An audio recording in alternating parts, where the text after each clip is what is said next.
봄의 세무인 킹세입니다. 이번 영상에서는 부모님께 돈을 빌리면서 차용증을 쓰되 이자는 무이자가 가능한지에 대해 알아보겠습니다.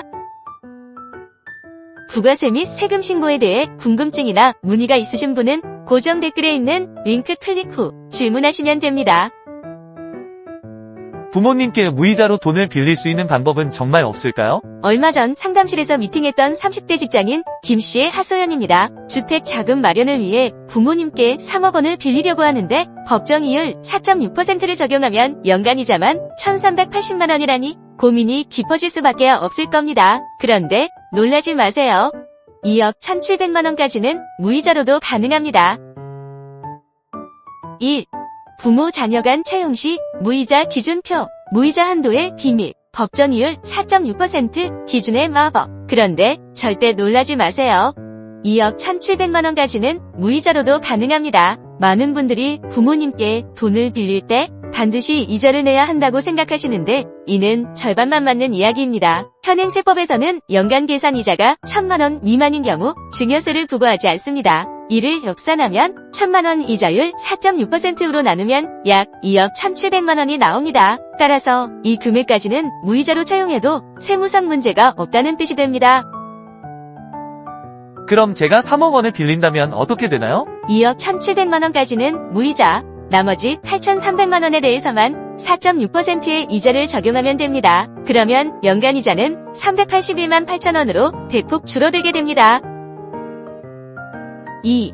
이자 면제 기준 1,000만 원 미만의 환급률. 세법에서 정한 이자 면제 기준은 명확합니다. 연간 계산 이자가 1,000만 원 미만이면 증여세를 부과하지 않는다는 것입니다. 이는 부모와 자녀 간의 자연스러운 경제적 지원을 인정하는 취지로 볼 수 있습니다. 실제로 국세청 예규에서도 특수관계인 간 무상 또는 저리로 금전을 대여하는 경우 그 이익이 연간 1,000만 원 미만일 때는 증여세를 과세하지 않는다라고 명시하고 있습니다. 특수관계인 간 무상 또는 저리로 금전을 대여하는 경우 그 이익이 연간 1,000만 원 미만일 때는 증여세를 과세하지 않는다.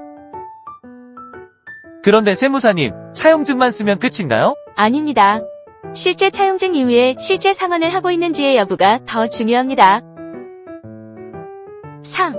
실제 상환 이행, 차용증 이유가 더 중요하다. 아닙니다.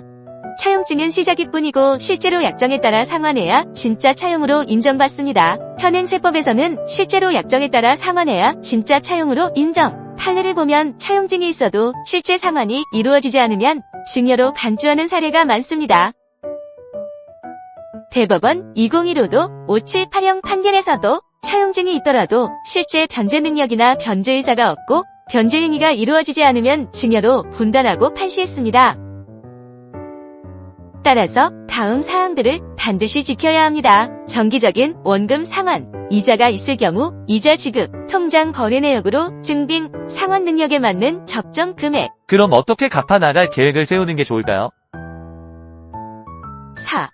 적정 기간 설정, 단기 분할로 나눠 갚는 방식으로 신뢰성 확보. 3년에서 5년 정도의 단기로 설정하고 매월 또는 분기별로 나누어 상환하는 방식을 추천합니다. 너무 장기간으로 설정하면 세무당국에서 실제 상환 의지를 의심할 수 있습니다. 실제로 상환 가능한 범위 내에서 적정한 기간을 설정하는 것이 중요합니다. 예를 들어 3억 원을 차용하는 경우 무이자 부분 2억 1,700만 원의 경우 3년간 월 600만 원씩 상환하시면 됩니다.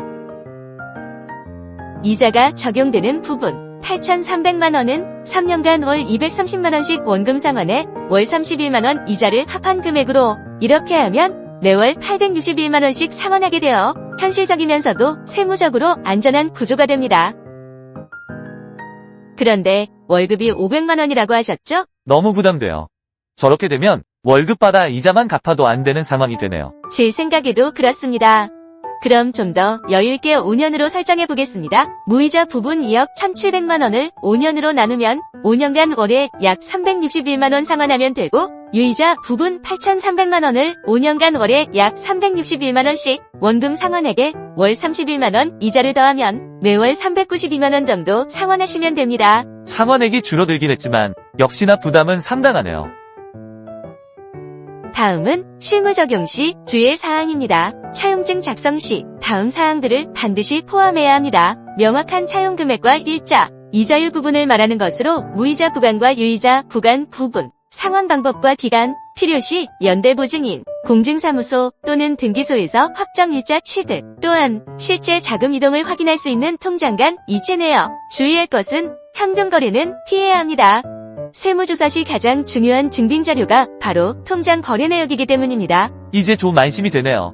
그런데 혹시 나중에 세무조사 받으면 어떻게 해야 하나요? 준비만 잘 되어 있으면 걱정하실 필요 없습니다.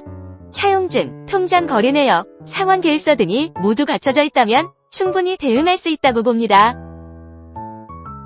합법적 절세의 길, 부모님께 빌린 돈도 현명하게 활용하면 세금 부담을 크게 줄일 수 있습니다. 2억 1,700만 원까지의 무이자 한도를 최대한 활용하고 그 이상 금액에 대해서만 적정 이자를 적용하는 것이 핵심입니다. 무엇보다 중요한 것은 차용증 가치 형식뿐만 아니라 실질적인 상환을 실행하려는 것임을 명심해야 합니다. 세무당국도 실제 차용 의지와 상환 능력을 종합적으로 판단하기 때문에 빌리는 시점부터 현실적인 계획을 세우는 것이 가장 안전한 방법입니다. 이제 안심하고 부모님과 상의해보세요.